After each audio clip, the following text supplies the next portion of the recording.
Boa tarde, gurizada. Vamos para o nosso sétimo ato dessa PNP. Nos encaminhamos para a parte final. Né? E o tema hoje, dessa nossa PNP História e Análise, é analisar o processo de imperialismo do século XIX e como esse imperialismo gerou a Primeira Guerra Mundial. Esse é o nosso tema da aula de hoje. Bom, primeiro, o que foi imperialismo do século XIX? Nós temos que lembrar que a Europa vivia no século XIX. Que Europa era essa? O século XIX é marcado pela segunda Revolução Industrial. Então, nós estamos vivendo na Europa no século XIX a segunda Revolução Industrial, também chamada de Era do Aço e da Eletricidade. Qual é a característica fundamental da segunda Revolução Industrial? Produção em série. Uso de esteiras rolantes, produtos padronizados, produção em série. Ou seja, eu passo a ter, no século XIX, produtos iguais que são produzidos em imensa quantidade. Produtos iguais produzidos em imensa quantidade. Pense nos automóveis de Henry Ford, Fordismo, né? Aquela questão de todos os carros iguais. Por quê? Porque tu conseguia produzir em série, e aí como tu produzia uma infinidade de produtos iguais, tu conseguia diminuir o preço desses produtos. E quanto menor o preço, maior a quantidade de consumidores. Maior o lucro dos burgueses, dos patrões. É isso que nós estamos vivendo, então, no século XIX na Europa e nos Estados Unidos. Tá? Um processo de produção avassalador, produção industrial avassaladora, baseada em produtos padronizados, vendidos em grande escala com preços baixos. Isso é o que nós estamos vivendo no século XIX. Dentro das fábricas, nós temos uma exploração absurda dos trabalhadores, né, que vivem numa situação de miséria, e uma acumulação de capital nas mãos dos grandes empresários. Isso é o século XIX na Europa. A produção na Europa no século XIX se torna tão grande, os europeus produzem tanto no século XIX, que começam a ter certos problemas. Um problema que a Europa e os Estados Unidos começam a ter no século XIX. Começa a faltar matéria-prima. Tá? Ou seja, a produção é tão grande que começa a faltar minérios da Europa, por exemplo, matéria-prima. Segundo problema que nós temos no século XIX, começa a faltar mão de obra barata. Porque para o lucro do patrão ser grande, para o produto ser barato, o trabalhador tem que ganhar um salário baixo. O problema é que no século XIX os trabalhadores estão lutando por direitos. No século XIX surgiu o anarquismo, surgiu o socialismo utópico, surgiu o socialismo científico. Nós já estudamos tudo isso, tá? Nessa PNP. Surgem formas de luta e de protesto dos trabalhadores no século XIX, e o trabalhador da Europa e dos Estados Unidos começa a se tornar muito caro. O trabalhador começa a se tornar muito caro. E o burguês, o dono da fábrica, ele passa a pensar: eu preciso de matéria-prima, eu preciso achar lugar que me forneça minérios, eu preciso achar lugar onde eu possa pagar pouco para os trabalhadores, eu preciso de mão de obra barata. Então, o burguês no século XIX, ele passa a precisar de matéria-prima e ele passa a precisar de mão de obra barata. Outra preocupação: a produção é tão grande, as indústrias estão produzindo em tão grande escala, que só os mercados dos países industrializados não conseguem consumir tudo que está sendo produzido. Por exemplo, a Inglaterra produz tanto no século XIX, mas tanto, as fábricas inglesas giram tanto, que só o mercado inglês não é suficiente. Se produz mais do que se consome. Mas exporta para o resto da Europa. O resto da Europa também já esgotou o consumo. Não tem mais como consumir tanta coisa. E o que os ingleses percebem? Precisamos dominar lugares do mundo e obrigar as pessoas a consumir nossos produtos. Vejam o pensamento. Precisamos dominar lugares do mundo e obrigar as pessoas a consumirem de nós. Eu já falei de 3 necessidades que os burgueses têm: matéria-prima, mão de obra barata e mercados consumidores. Em busca desses 3 objetivos, matéria-prima, mão de obra barata e mercados consumidores, os donos das fábricas, que nós vamos chamar de burgueses, passam a pressionar os governos para que os governos dominem regiões do mundo e façam com que essas regiões forneçam para as fábricas matéria-prima, mão de obra barata e mercados consumidores. Nós vamos ter então um processo de divisão, de partilha de 2 continentes em especial: Ásia e África. Ásia e África vão ser divididos pela Europa. Né? A Europa, os países industrializados europeus, vão pegar o mapa da África e vão retalhar, vão dividir o mapa da África entre eles. Vão dividir a Ásia entre eles. Quem é que vai dominar esses territórios? Os governos. Governo da Inglaterra, da França, da Holanda, da Bélgica, da Rússia, depois do Japão, tá? Que são as principais potências. Esses governos vão dominar lugares do mundo para atender aos interesses dos seus industriais. Então, o que é o imperialismo? Repetindo, é quando os países industrializados vão dominar regiões da Ásia e da África a favor dos seus industriais, dos seus burgueses, para que os burgueses tenham 3 objetivos atendidos: matéria-prima, mão de obra barata e mercados consumidores. Não teve imperialismo aqui na América? Teve também, mas foi um imperialismo indireto, quando Inglaterra e Estados Unidos apoiavam governantes aqui da nossa América, desde que esses governantes não dessem direitos para os trabalhadores, facilitassem a venda de matéria-prima para os países industrializados e consumissem produtos desses países. Então nós temos o imperialismo disfarçado. Dom Pedro II é um exemplo de imperialismo disfarçado. No governo de Dom Pedro II, o Brasil vai ser muito dependente da Inglaterra e dos Estados Unidos. E nós vamos ter, Inglaterra, Estados Unidos e França, no caso de Dom Pedro II. Nós vamos ter industriais da Inglaterra, dos Estados Unidos e da França que vão vir para o Brasil, montar fábricas no Brasil. E pressionar Dom Pedro II para não dar direito trabalhista, para o trabalhador ser barato. Além disso, vão pressionar Dom Pedro II para ele facilitar as exportações de matéria-prima do Brasil e para Dom Pedro II facilitar a importação pelo Brasil de produtos industrializados. É o imperialismo disfarçado que nós vamos ter no Brasil no século XIX. Tá? Bom, quais são as principais potências do imperialismo? Os países industrializados da Segunda Revolução Industrial: Inglaterra, França, Holanda e Bélgica. Inglaterra, França, Holanda e Bélgica. Esses são os 4 grandes agentes do imperialismo. Dos 4, qual é o mais poderoso país imperialista? Inglaterra. Tá? Então, Inglaterra, França, Holanda e Bélgica, principalmente a Inglaterra, que era administrada nessa época por uma mulher. Nós vivíamos a chamada Inglaterra vitoriana, da Rainha Vitória, né? E depois nós vamos ter uma série de potências tardias, que vão se industrializar atrasados e vão partir para o imperialismo atrasados, buscando territórios na África e na Ásia atrasados. A Alemanha vai se atrasar no seu processo de imperialismo, de busca de territórios. Por que a Alemanha se atrasa? Porque a Alemanha demorou a virar país. Enquanto a Inglaterra, a França, a Holanda e a Bélgica estavam dominando territórios na África e na Ásia, a Alemanha estava vivendo o seu processo de unificação. Porque quando começou o século XIX, a Alemanha eram diversos reinos.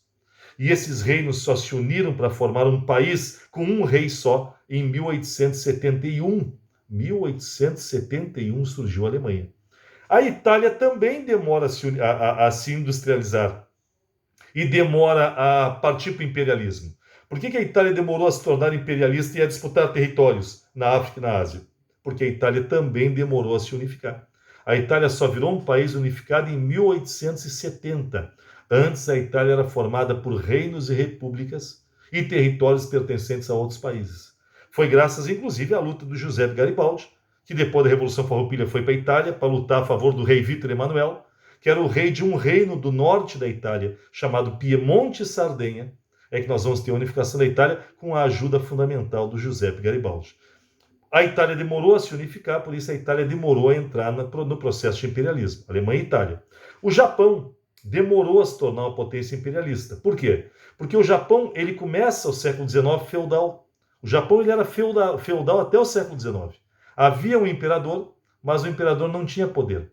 O poder, na verdade, ficava na mão dos chamados senhores feudais do Japão. Que no Japão eles não chamam de senhores feudais, eles chamam de daimyos. Né? O Japão vivia um regime chamado de shogunato. Eles não chamam de feudalismo no Japão, eles chamam de shogunato. Porque o mais importante daimyo, ou seja, o mais importante senhor feudal, recebia o título de shogun, por isso shogunato, que era o feudalismo japonês. O Japão só virou um país industrializado na segunda metade do século XIX, quando os Estados Unidos começaram a querer tornar o Japão uma colônia, uma neocolônia, uma colônia do imperialismo. Os Estados Unidos começam a querer dominar o Japão. Quando isso acontece, os próprios senhores feudais percebem que ou eles acabavam com o feudalismo e faziam do Japão uma potência industrial, ou o Japão seria dominado por outros países. E aí foi feita uma revolução no Japão, chamada Revolução Meiji, também chamada Governo Iluminado, quando o poder vai ser entregue para um jovem de 14 anos, o Mitsuhito, né? E esse jovem de 14 anos, ajudado pelos senhores feudais, esse jovem vai modernizar o Japão e transformar o Japão em 20 anos de um país feudal em uma potência industrial. Por isso o Japão também demorou a se industrializar. Só tem um detalhe: o Japão se industrializa muito rápido e o Japão passa a dominar territórios muito rapidamente. É por isso que diversos povos odeiam os japoneses até hoje, porque vão ser dominados pelo Japão. E o Japão vai fazer atrocidades em países como China e Coreia. China e Coreia vão sofrer nas mãos do Japão, que vai explorar de forma descomunal, de forma desumana, os povos do Japão e da Coreia, entre diversos outros povos que o Japão dominou. A Alemanha foi imperialista tardiamente, Itália também, Japão também, e o próprio Estados Unidos. Os Estados Unidos vai se atrasar também no seu processo imperialista, por dois motivos. Primeiro, porque os Estados Unidos só vão querer dominar outros territórios do mundo depois de dominarem o seu próprio território. Os Estados Unidos vão fazer o imperialismo dentro do seu território, que vai ser a conquista do Oeste. Nós também já estudamos nessa PNP. Enquanto Inglaterra, França, Holanda e Bélgica estiverem dividindo a África, os Estados Unidos estão avançando em direção ao Oeste, exterminando os índios. E nós temos ainda um outro fator que vai atrasar um pouco o imperialismo dos Estados Unidos, que nós já estudamos também, é a Guerra da Secessão, a Guerra do Norte contra o Sul dos Estados Unidos. Os Estados Unidos primeiro teve que resolver seus problemas internos para depois se tornar uma potência externa, mas vai se tornar uma grande potência também. Tá? Bom, de quando a quando vai durar o imperialismo, que também é chamado de neocolonialismo? O imperialismo ou neocolonialismo vai durar do século XIX, 1800 e pouco, até a metade do século XX, até 1950 mais ou menos. Então, de 1850 a 1950, nós temos o imperialismo. 1850 a 1950. Por volta de 1950, começam os movimentos de libertação desses territórios, de onde vão sair os atuais países da África, por exemplo, e boa parte dos países da Ásia, que vão surgir só por volta de 1950, 60, 70, em guerras contra a Inglaterra, França, Holanda e Bélgica, Rússia, Itália e Alemanha. Tá? No caso, e o Japão também, no caso dos países asiáticos. Bom, para dominar a África e a Ásia, os países imperialistas precisavam de uma desculpa, de uma justificativa. E o racismo foi muito usado como justificativa para dominar os povos. Segundo os europeus, havia raças superiores e raças inferiores. A raça superior era a raça europeia. Por isso, era um direito natural dos europeus, por serem raça superior, dominar os povos inferiores, os negros e os asiáticos. Essa teoria é chamada de darwinismo social. A ideia segundo a qual era um direito dos europeus dominar os povos inferiores. Afinal de contas, a raça branca era uma raça superior à negra e à asiática. Outra teoria que fez muito sucesso foi a chamada teoria do fardo do homem branco. Foi estabelecida pelo inglês Rudyard Kipling, né? E o Rudyard Kipling, ele defendia a ideia de que os negros da África, eles não eram bem humanos, já que eles tinham metade de adultos e metade de crianças, né? E por isso, era uma obrigação dos europeus dominar a África, porque afinal de contas, o homem branco, por ser superior, ele tinha a obrigação de ajudar os povos inferiores. É a mesma teoria da outra, com um fundinho de bonzinho. Vamos ajudar os negros e os asiáticos. Na verdade, o que eles foram fazer é roubar minério, explorar os africanos e os asiáticos, obrigando eles a trabalhar por salários de fome para as fábricas desses países, né? E obrigar os africanos e os asiáticos a comprar os produtos que eram produzidos pelas fábricas da Inglaterra, da França, da Holanda, da Bélgica, da Itália e da Alemanha. Bom, tem ainda uma outra teoria. Então nós temos o fardo do homem branco, o darwinismo social, né? E nós temos ainda a missão civilizadora, segundo a qual os europeus não estavam prejudicando, não estavam explorando a África e a Ásia, muito pelo contrário.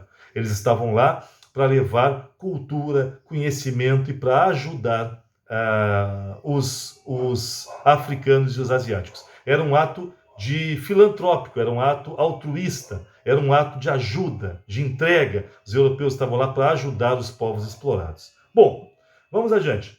Vou ler, inclusive, aqui um texto de um inglês que foi um dos grandes escritores que justificou, através da sua escrita, o processo de dominação sobre a África e a Ásia. Ele disse assim, está no material que eu coloquei no AVA lá. Sentimos hoje que o nosso governo sobre esses territórios não pode justificar-se se não mostrarmos que nosso governo aumenta a felicidade e a prosperidade do povo. E afirmo que o nosso governo efetivamente levou a esses países que nunca tinham conhecido esses benefícios, a segurança, a paz e uma prosperidade relativa. Prosseguindo nessa obra de civilização, cumpramos o que penso ser a nossa missão nacional e encontraremos nessa empresa em que exercer aquelas qualidades e aquelas virtudes que fazem de nós uma grande raça governante. Né? Vejam o tom bonzinho da frase do Joseph Chamberlain, um dos grandes definidores do processo de imperialismo. Né? Um outro já não foi tão bonzinho, Cecil Rhodes. Olha o que Cecil Rhodes diz. Está no material de vocês também. A ideia que mais me acode ao espírito é a solução do problema social, a saber, nós, os colonizadores, devemos, para salvar os 40 milhões de habitantes do Reino Unido de uma mortífera guerra civil, conquistar novas terras, a fim de aí instalarmos o excedente de nossa população, e aí encontrarmos novos mercados para os produtos das nossas fábricas e das nossas minas. O Império Inglês, como sempre tenho dito, é uma questão de estômago. Se quereis evitar a guerra civil, é necessário que vos torneis imperialistas. Cecil Rhodes já é mais direto. Quer dizer, se nós não queremos que o nosso povo entre em guerra por causa dos salários de fome ou por causa da exploração, vamos explorar outros povos. Para que a gente não precise explorar os ingleses, vamos explorar os africanos e os asiáticos. Bom, quanto à partilha da África, a partilha da África foi organizada numa conferência chamada Conferência de Berlim, né? E se vocês notarem o mapa da África, que eu vou colocar em anexo como imagem, o mapa da África, ele parece que foi feito à régua. Parece que eles pegaram uma régua, pegaram a África e traçaram as fronteiras em régua. E não é que pareça, é assim. O mapa da África foi feito à régua. Eles pegaram o mapa do continente, os grandes países, e dividiram. Isso é inglês, isso é francês, isso é holandês, isso é belga, isso é italiano, isso é alemão. Não foi respeitado as divisões tribais dos africanos. Não foi consultado qual era o interesse dos africanos, simplesmente, em nome da ganância, do lucro, os países europeus partilharam a África à régua. É assim que foi feita a divisão do continente africano. De qualquer forma, essa divisão desagradou a dois países, Itália e Alemanha. Por que essa partilha da África desagradou a Itália e a Alemanha? Porque como Itália e a Alemanha chegaram atrasados no imperialismo, quando Itália e a Alemanha quiseram territórios na África, Inglaterra, França, Holanda e Bélgica já tinham pego os melhores territórios. A Alemanha, por exemplo, reivindicou Marrocos. Queremos Marrocos para nós. O Marrocos era inglês. Né? Na verdade, o Marrocos era inglês. Foi dado para a França. Porque, em troca, a Inglaterra ganhou da França o Egito. A Inglaterra queria construir o canal de Suez no Egito. Então a Inglaterra fez uma troca com a França. Veja, eles estão pegando o território e estão tratando como se fosse uma brincadeira. O povo dali que se rebente se está aceitando ou não. Simplesmente, a Inglaterra tinha o domínio sobre o Marrocos e passou para a França. A França tinha o domínio sobre o Egito e passou para a Inglaterra. O Egito se tornou inglês, o Marrocos se tornou francês. E pronto. E a Alemanha, que queria esses territórios, não conseguiu.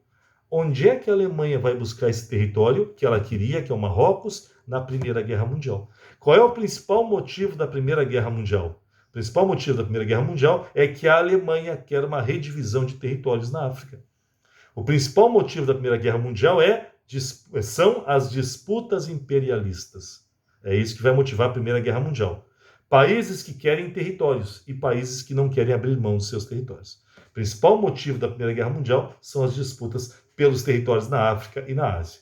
A França também ficou... A Itália também ficou descontente com a divisão da África. Afinal de contas, a Itália, como chegou atrasada, só conseguiu territórios em que havia menor disposição de minérios. Né? A Itália vai conseguir basicamente o território da Líbia e o território da Somália. Pegou um pedaço da Eritreia, que hoje seria a região da Etiópia, mais ou menos. Mas os grandes territórios que a Itália queria, ela também não conseguiu.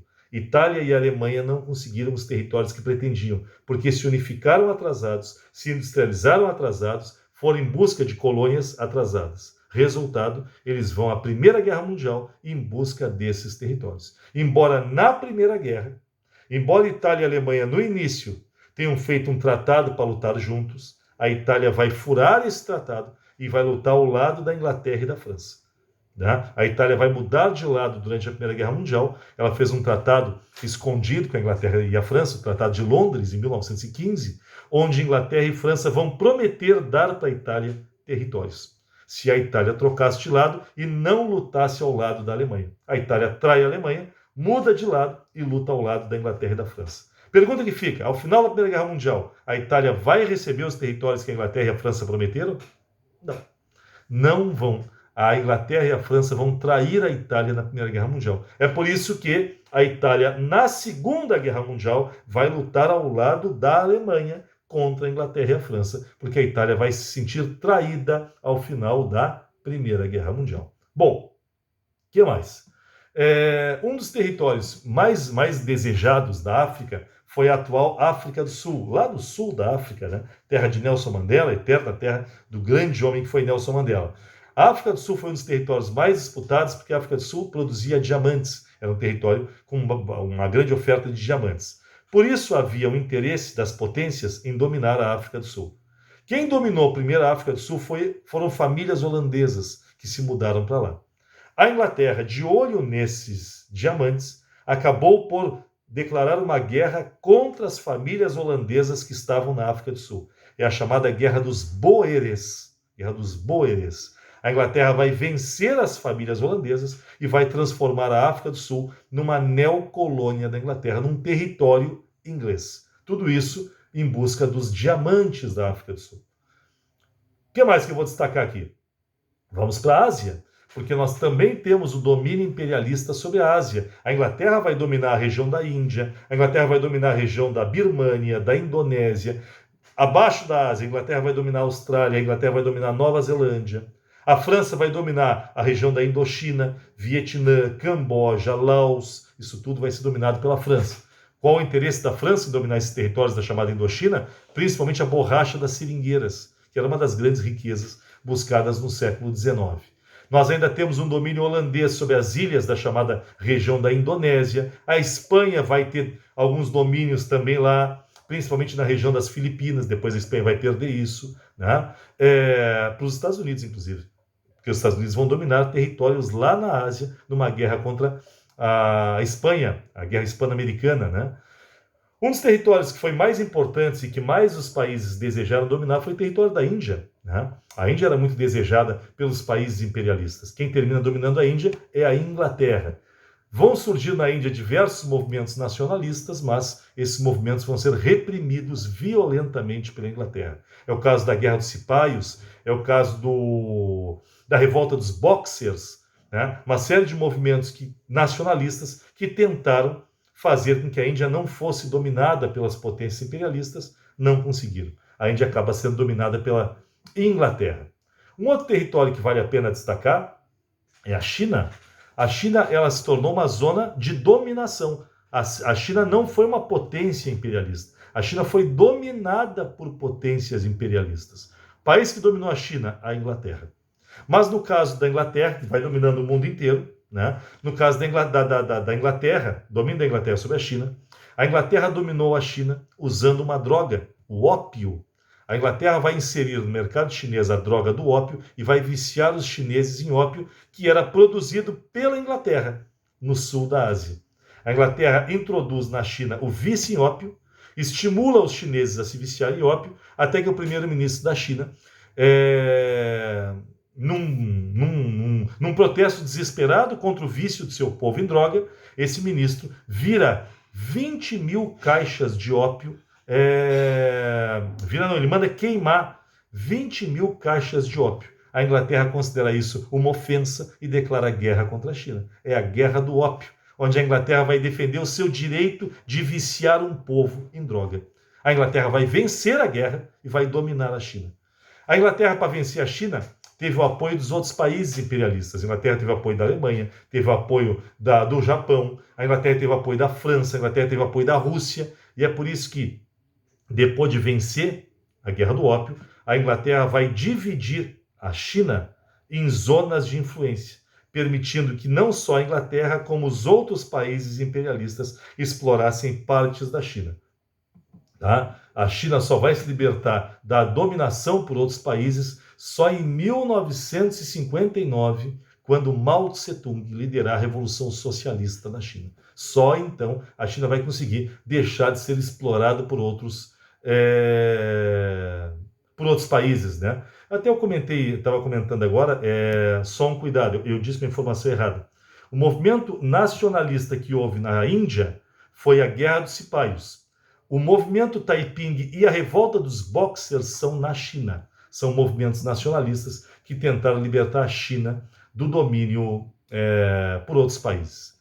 O imperialismo está intimamente ligado à Primeira Guerra Mundial. O imperialismo está intimamente ligado à Primeira Guerra Mundial porque o imperialismo causou o descontentamento de dois países, Itália e Alemanha, que queriam melhores territórios, principalmente na África. Não conseguiram.